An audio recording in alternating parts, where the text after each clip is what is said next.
వీరయ్య చౌదరి హత్య ఒంగోలులో ఏప్రిల్ 22వ తేదీ రాత్రి 7:30కి ఆయన హైదరాబాద్ నుంచి తిరిగొచ్చి అక్కడ ఆఫీస్‌లో ఉన్నప్పుడు అతను వాళ్ళ ఆఫీస్ బాయ్ ఇద్దరే ఉన్నప్పుడు నలుగురు వ్యక్తులు ముసుగులు అంటే కర్చీఫ్‌లు మొఖానికి కట్టుకొని వచ్చి కత్తులతో దాదాపు 53 పోట్లు అతి దారుణంగా పొడిచి హత్య చేసి 2 బైక్స్‌లో పారిపోయారు.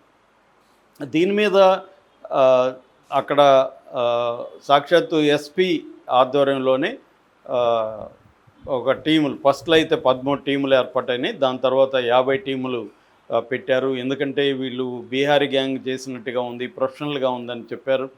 దాని తర్వాత రకరకాల పుకార్లొచ్చాయి. ముందుగా వైసీపీ వాళ్ళే చేశారని చెప్తున్నారు. దాని తర్వాత వైసీపీ వాళ్ళు కాదు, ఇతనికి సొంత పార్టీలో తెలుగుదేశం వాళ్ళే చేశారు.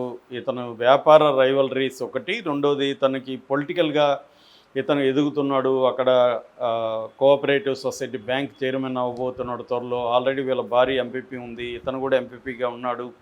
సో ఇలాగా ఈ 2 కారణాలతో చంపుండే అవకాశం ఉందని చెప్పి బృందాలు ట్రై చేస్తున్నాయి. ఈ లోపల చంద్రబాబు వెళ్ళాడు.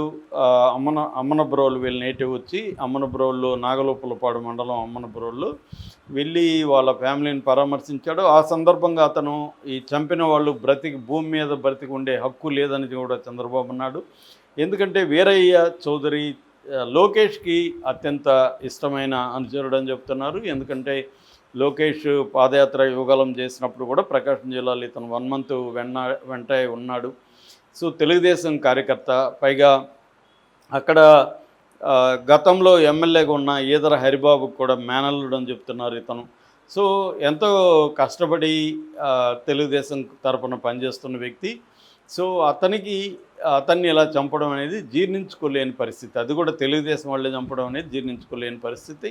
దీనివల్ల తెలుగుదేశంలోనే ఒక గందరగోళం ఏర్పడే పరిస్థితి ఉంది. అంటే వైసీపీ వాళ్ళు మనం కొట్టుకుంటా ఉంటే అదొక లెక్క, కానీ మనోళ్ళే మనం చంపుకుంటున్నాం అనేది జరుగుతుందనేది అనుకున్నారు.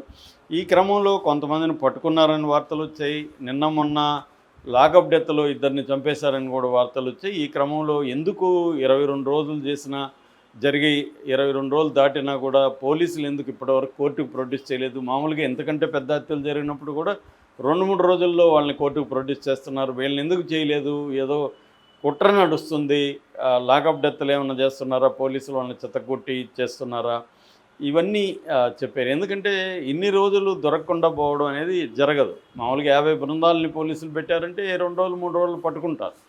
వీళ్ళేమీ అంతర్జాతీయ టెర్రరిస్టులు కాదు. మామూలుగా వీళ్ళు కిరాయి హంతకులు, సుపారీ తీసుకొని హత్యలు చేసే బ్యాచ్. అలాంటి వాళ్ళని పెద్ద పట్టుకోకుండా పోయే పరిస్థితి లేదు. రెండోది బైక్స్ కూడా ఆల్రెడీ దొరికాయి. ఒంగోలు కర్నూలు రూట్లో ఒక బైక్ దొరికింది. చీమకుర్తి బైపాస్లో ఒక బైక్ దొరికింది. హీరో హోండా స్ప్లెండర్ ఒకటి, సుజుకి యాక్సెస్ ఒకటి, ఈ 2 బైకుల్ని బ్లడ్ ఉన్నాయి. తర్వాత వీళ్ళు పీజీ హాస్టల్స్లో ఉన్నారని కూడా తెలిసింది. సో ఇవన్నీ తెలుసుకున్నారు, కానీ కోర్టుకి అయితే పెట్టలేదు. వీళ్ళని మీడియా ముందుకు తీసుకురాలేదు. నిన్న తీసుకొచ్చారు. ఎందుకంటే మొన్న 8వ తేదీ ఇతని దశదిన కర్మ కూడా జరిగింది.